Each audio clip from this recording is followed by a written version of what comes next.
먼저 오늘의 차트. 네, 이것은 다른 곳에서도 많이 보셨을 FOMC 점도표예요. 이것이 어떻게 달라졌는지를 보는 것이 핵심인데요. 지금은 이 노란색, 2023년에 노란색이 많이 찍힌 곳이 5%가 넘어서 찍혔어요. 그런데 이게 이전에는 얼마였냐? 회색 것을 딱 보면 2023년의 전도표가 5% 아래에 찍혔었단 말이에요. 그런데 올해 노란색은 이번에 FOMC에서는 이 5%가 넘겨서 노란색이 찍힌 거예요. 그래서 어제 시장이 일시적인 충격을 받았다는 것입니다. 전반적으로 보면 여기서 이만큼 올라왔고 이것도 이만큼 올라와야 되는데 약간만 올라오고 전반적으로는 2024년도부터는 조금 꺾일 것이다. 그리고 뭐 나머지는 뭐 의미 없고요. 그래서 요게 올라왔다는 것이 요 구간, 그러니까 5% 이하에서 2023년도에 아니야 초반에는 5% 이상 더 올릴 거야. 요렇게 올라간 것이 어제 시작 FOMC의 핵심이었다. 이렇게 보시면 돼요. 자, 오늘 이 영상 시작할게요. 2시간 전에 마감한 트레이더가 생생하게 전하는 글로벌 마켓 리뷰 델타1입니다. 우리 시장은 종합주가지수 2400포인트 탈환을 향해 의미 있는 발걸음을 떼었다면 해외 시장은 FOMC 회의 점도표가 부정적으로 해석되면서 레벨 다운을 했는데요. 아이고 이거 시장 하락 아니냐 하실 수 있지만 천만의 말씀, 아주 그냥 자연스러운 눌림이 나왔다라고 보고 있습니다. 롱 포지션 계속 홀딩해야 되는 이유, 그리고 그 외의 트레이딩 아이디어에 대해서도 이야기해 보겠습니다. 먼저 아시아 세션 갑니다. 전일 미국 증시가 아무리 뭐 윗꼬리를 크게 말고 내렸다고 하지만 우리 시장은 강보합 출발하면서 이거 너무했다 싶을 수 있었는데요. 특히 콜옵션 베팅하신 분들은 스트레스가 많았을 것입니다.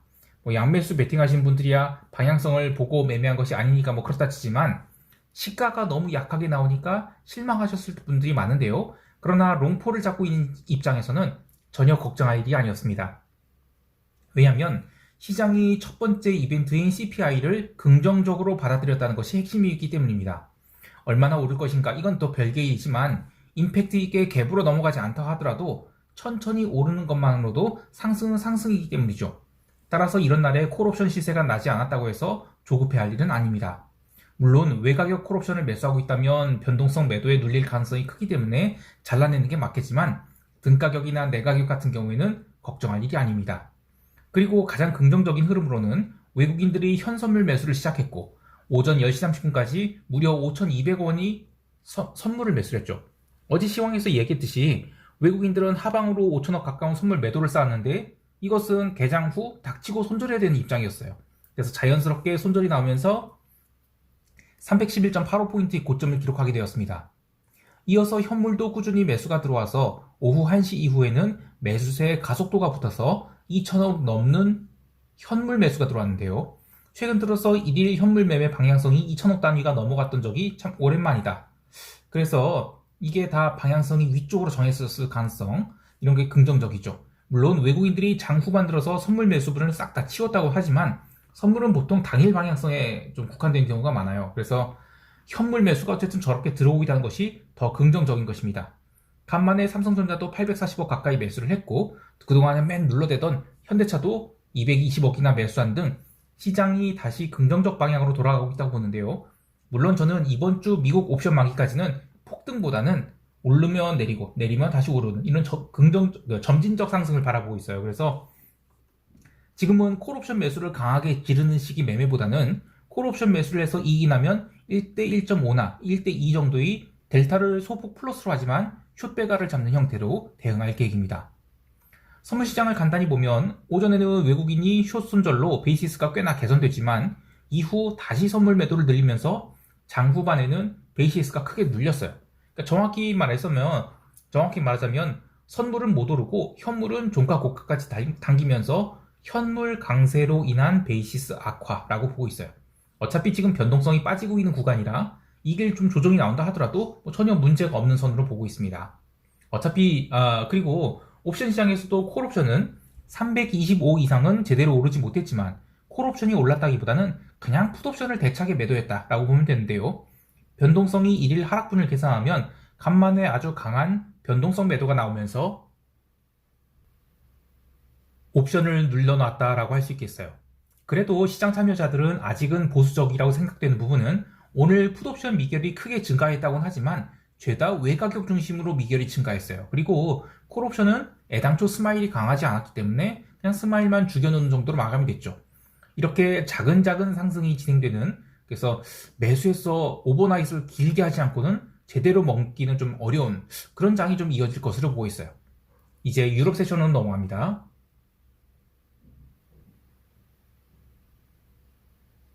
유럽 증시는 의외로 눌렸습니다. 20일을 앞두고 그동안에 이제 워낙 강세를 보였던 부분을 조금 돌려주는 것도 있던 것 같은데, 다행히 현물 마감 때는 긴 아랫꼬리를 달고 다 올라왔습니다. 그런데 증시보다 걱정되는 부분은 유럽 장기 채권인데요. 유럽 세션 개장과 함께 채권 매도가 쏟아나오면서 독일 10년물은 1.93%까지 눌렸어요. 12월 첫째 주까지만 해도 10년 국채가 뭐 1.8%를 깨면서 이거 유럽 리세션인가 뭐 이랬는데, 지금 채권이 올라오고 있는 것은 조금 다른 이유죠. 그러니까 채권 가격은 빠지고 금리가 올라가고 있는 이유는 유럽 채권 얘기하는 거예요. 지금 유럽 금리가 올라오니 장기 금리가 올라오는 것은 이게 조금 다른 이유예요. 왜냐면 내년도 독일 국채가 5,390억 유로로 사상 최대치를 찍어낼 것이라는 이런 부담감 때문인데, 이런 뉴스가 사실 오늘 처음 나온 건 아니에요. 지난주에 나왔어요. 그래서 채권이 단기 고점을 친 게 아닌가 뭐 이런 시각도 있었는데요. 이 문제가 당장 막 드러날 문제는 아니에요. 그런데 저는 내년도 채권 시장을, 특히 유럽 채권 시장을 설명할 아주 중요한 키워드 중 하나라고 보고 있습니다. 아시다시피 유로존은 우크라이나 전쟁을 간접 지원하면서 막대한 규모의 전비를 사용했는데, 이 재고 무기를 처분했다고는 하지만 애당초 이러한 재고 무기는 사실상 감가상각 다 끝난 자산이죠. 그리고 신규 발주할 무기들을 포함해서 기존 GDP의 1.3%대 불과했던 군사비를 2%대로 올리려면 얼마나 많은 채권을 찍어내야 될까요? 아무튼 뭐 더 자세한 내용은 매크로 이코노미스트 분들께서 설명해 주시겠지만, 중요한 키워드임에는 틀림없습니다. 그러니까 유로존 장기 채권의 공급, 이것이 증가를 한다. 이게 좀 중요한 키워드 같아요. 그 외에 통화시장은 유로화가 20일을 앞두고 올라온 게 있어서 좀 스탑로스가 나오면서 튀었는데, 흔히들 오해하는 게 FOMC의 점도표가 올라갔는데 어떻게 달러가 약세가 될 수 있는가 이런 거예요. 그래서 유로화 오른 것은 22 때문에 유럽 세션에서 올라간 거죠. 그리고 FOMC 성명서 발표 이후에는 유로화를 포함한 비달러 바스켓이 일시적으로 눌리기도 했는데요.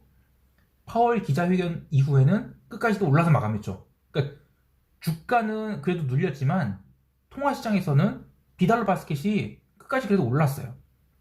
자, 이렇게 되면 22가 웬만큼 호키시하게 나오지 않는 이상은 달러가 의미 있는 바닥을 찍었을 가능성이 있어요. 그렇다면 유로화 매도는 언제 하는 게 좋을까 이건데, 저는 그래도 이벤트를 피하고 하는 게 좋다고 생각을 합니다. 뭐 하루짜리 흐름을 먹겠다면야 이벤트에 스탑로스 걸어놓고 포지션을 잡아도 되지만, 추세적인 흐름을 타려고 한다면 연말에 포지션을 잡기보다는 이번 22를 기점으로 달러가 더 이상 내려가지 않는지 확인한 뒤에 내년부터 포지션을 잡아도 된다라고 생각하는데요. 일방적인 달러 약세가 계속될 것으로 보지 않고, 혹여 22 결과에 따라서 유로가 급등해서 달러 롱들을 죄다 스탑로스 시킨다? 근데 그러면 그 다음날부터는 달러가 바닥을 친 것이다, 이렇게 볼 거예요. 그래서 이거는 조금 이렇게 관점이 차이인데, 하루하루의 어떤 포지션으로 먹으려고 하지 마시고, 이 달러가 큰 그림에서 이 정도면 사도 된다라고 하면 이벤트의 반응 보고 그 다음부터 포지션을 쌓아도 괜찮다고 봐요. 상품 시장에서는 구리가 계속 톤당 8,500달러에서 수렴하고 있는데, 연말에 지금 상품 시장을 세게 지를 쪽이 없죠. 그냥 달러 약세 튄 정도? 달러 약세가 나와서 구리가 튀었다, 이 정도로 보고 있어요. 대신 기름은 좀 어이가 없었습니다. 브렌트 기름이 거진 83달러에 근접하는 그런 상승을 보였죠. 원유 재고 발표가 있었는데 의외로 재고가 무려 1000만 배럴 넘게 증가를 했어요. 심지어 쿠싱 지역 재고도 42만 배럴 증가를 했는데, 그러면 당연히 급락이 나와야 돼요. 근데 급락하는 것을 다 받아냈습니다. 물론 어중간한 하락을 한 것도 아니고 실제로 지표에 반응한 것은 매도 맞았어요. 그래서 꽤 많이 빠졌는데 75.8달러 선에서 막대한 매도 물량을 모조리 다 받아낸 뒤 그 뒤로 꾸준히 오르기 시작해서 결국 텍사스 기름은 77.3달러에서 넘겨서 마감을 했어요. 그리고 브렌트 기름 또한 82.8달러 선까지 올라서 마감을 했습니다. 기름이 강세에 대한 뉴스플로우로는 국제에너지기구 IEA죠. EIA 말고 IEA입니다. 그런데 여기서 이제 내년 세계 석유 수요를 일평균 170만 bpd 늘어날 것이다. 이렇게 예상을 해서 올랐다고 하지만 사실 그런 단편적인 뉴스로 시장이 올라가는 건 아니라고 봐요. 저는 기름 옵션 만기를 하루 앞둔 콜 매도자들이 급격히 해지를 하느라 끝까지 올라갔다. 이렇게 보고 있어요. 당연히 내일부터 올라오는 것은 기름 매도를 쌓아도 된다. 이렇게 보고 있습니다. 이제 대망이 미국 세션 넘어갈게요.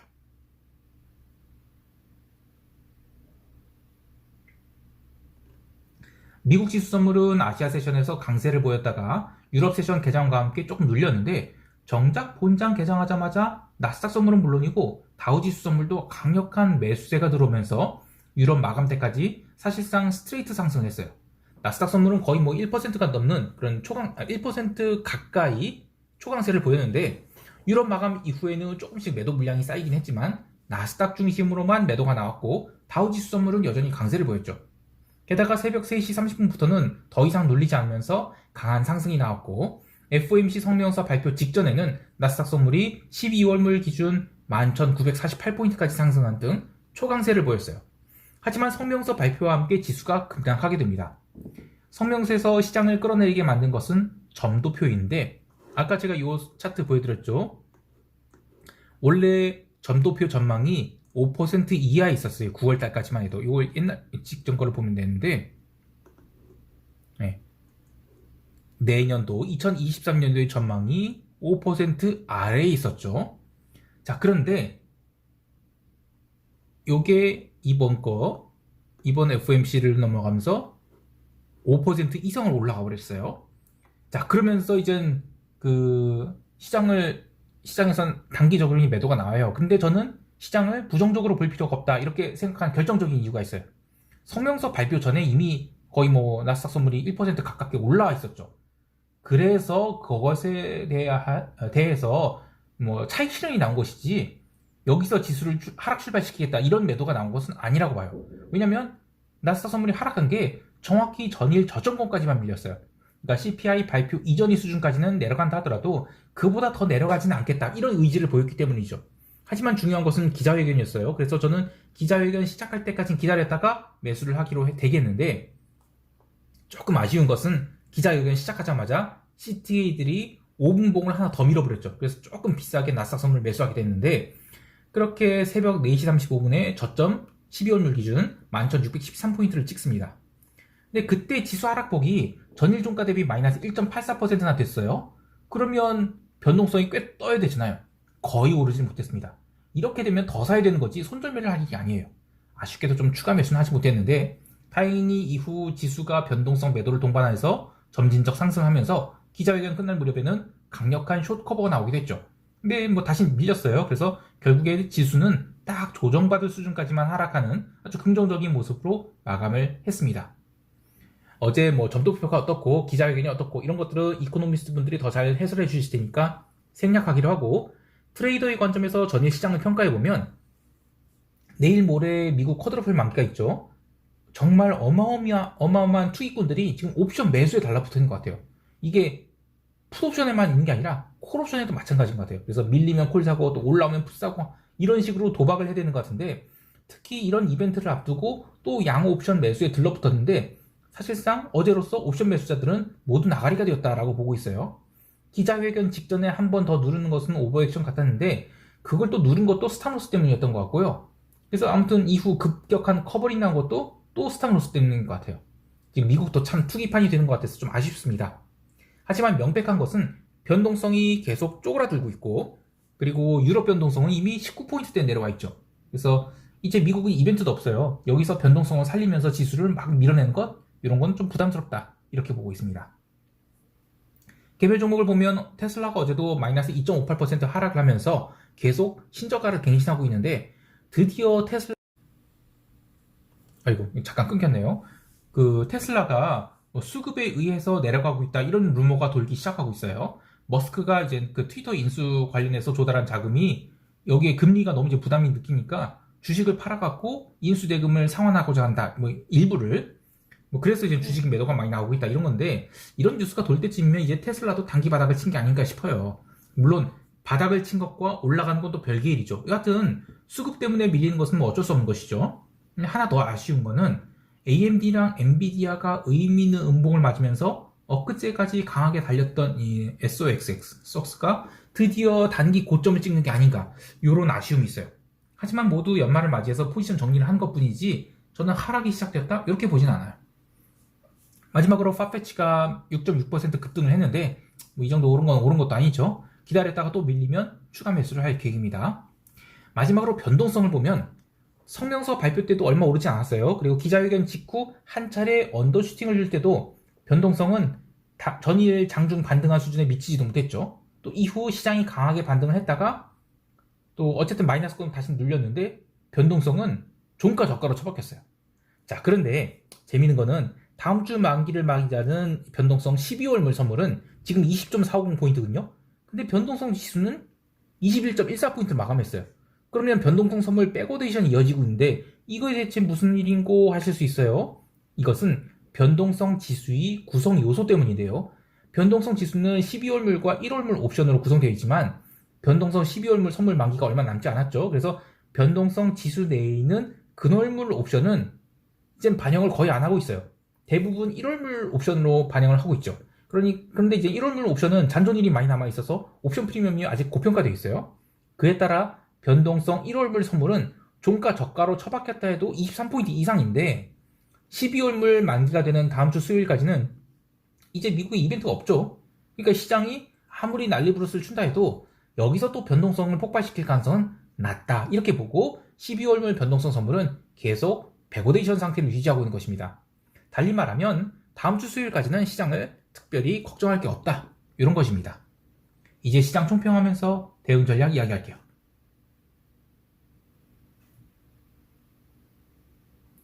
우리 시장은 해외 시장이 하락으로 갭 다운이 나오게 된다면 아주 기쁜 마음으로 롱 포지션을 추가할 것입니다. 다만 콜 매수보다는 풋 매도로 대응할 것인데요. 어차피 해외 시장 이벤트 다 끝났고 변동성도 죽어나가는 마당인지라 우리 시장도 변동성이 살아날 가능성은 낮다고 보고 있어요. 다만 폭등도 나오기 어렵고 따라서 콜 매수보다는 풋 매도로 대응할 것인데요. 혹시라도 해외 이슈로 뭐 추가 하락이 나온다 이러면 롤링 다운을 해가면서라도 풋 매도를 쌓을 것입니다. 물론 본격적인 상승은 저는 이번 주에는 힘들다고 봐요. 근데 최소한 이번 주에 더 이상 밀리지만 않는다면 다음 주부터는 점진적인 상승 시도를 할 것으로 봅니다. 해외 시장에 대해서는 나스닥 롱 포지션 잡은 것을 내일 하루만 더 보았다가 3월물 선물로 롤오버 할 계획인데 이 롤오버를 할 때 추가 매수를 해서 롤오버 할지는 좀 상황을 보고 결정할 거예요. 그리고 트레이딩 관점에서는 기름의 매도 포지션 이제 잡아도 된다고 보는데 72달러 선에서 분할 매수했던 기름은 어제 77달러 선에서 모두 정리했어요. 그래서 기름은 이제는 포지션 없고 기름이 저는 오버액션에서 상승한 이유가 기름 옵션 많기 때문이라고 보고 있어요. 그래서 차월물로 기름 콜 매도를 이번 주와 다음 주에 걸쳐 쌓는다면 적절한 성과를 얻을 것으로 보고 있습니다. 마지막으로 ECB 베팅을 이야기해보자 하는데 ECB가 과연 어느 정도 임팩트를 주게 될지 모르겠습니다만 유럽 증시는 지금 딱히 큰 반응 보이지 않을 것 같고 유로화가 과연 오버슈팅을 줄 거냐 아니면 오버슈팅이 아니라 일시적인 상승을 하고 부러지면서 달러가 단기 바닥을 찍을 것인가 이게 관건이라고 봐요. 근데 대부분의 트레이더들은 지금 연말 북클로징 시즌을 앞두고 있죠. 그래서 통화시장에서 새로운 방향성을 잡을 것 같지가 않아요. 그래서 확률적으로는 유로화의 일시적 상승, 그래서 스탑로스 딱 주고 그 다음부터 조정이 시작될 것 같아요. 근데 그것도 상황 봐야 되는 것이죠. 그래서 저는 이번 22는 따로 매매를 하지 않고 넘길 계획입니다. 오늘 하루도 성공 투자하시길 바라고요. 이상 델타원이었습니다. 감사합니다.